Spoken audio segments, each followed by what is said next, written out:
Hi dears, మీరు ఇలాంటి soft and fluffy చపాతీలు చేసి మీ ఇంట్లో వాళ్ళకి తినిపించి సూపర్ అనిపించుకోవాలనుకుంటున్నారా? సో లేట్ ఎందుకు, వీడియోని స్కిప్ చేయకుండా చూడండి. మధ్య మధ్యలో చాలా టిప్స్ ఉన్నాయి. ముందుగా గోధుమ పిండిలో కొంచెం సాల్ట్ వేసుకుని కొద్దిగా వాటర్ వేసుకుంటూ ముద్దలాగా చేసుకోండి. దాన్ని ఒక 15 to 30 minutes నానబెట్టండి.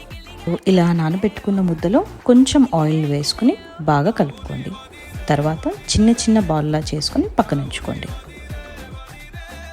వాటిని లూజ్ పౌడర్లో డస్ట్ చేసి చిన్న పూరీ సైజ్ లాగా చేసుకుంటూ అందులో కొంచెం ఆయిల్ వేసి వీడియోలో చూపిస్తున్న విధంగా స్ప్రెడ్ చేసుకోవాలి. అండ్ సమోసా షేప్లోకి ఫోల్డ్ చేసుకోండి. మరి చపాతీలు ఎలా రౌండ్గా వస్తాయని మీకు డౌట్ రావచ్చు, బట్ నేను చెప్పిన విధంగా ట్రై చేయండి. ఎవ్రీ టైం మీకు చపాతీలు సాఫ్ట్ అండ్ రౌండ్గా వస్తాయి. సో ఇప్పుడు చపాతీలు ఎలా చేయాలో చూద్దాం.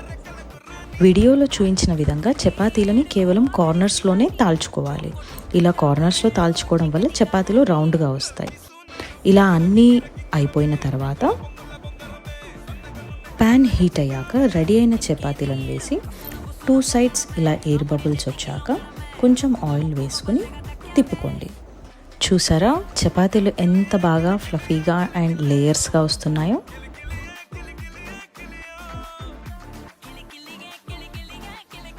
మీరు హీట్ని మరీ లో ఫ్లేమ్లో పెట్టి చపాతీలు చేసుకుంటే గట్టిగా వస్తాయి. హీట్ ఎప్పుడు మీడియం టు హై ఫ్లేమ్లో అడ్జస్ట్ చేస్తూ కాల్చుకోండి. మా ఇంట్లో వాళ్ళకైతే నేను చేసే చపాతీలు అంటే చాలా ఇష్టం. ఇలా సింపుల్ టిప్స్ని ఫాలో అవుతూ ట్రై చేయండి.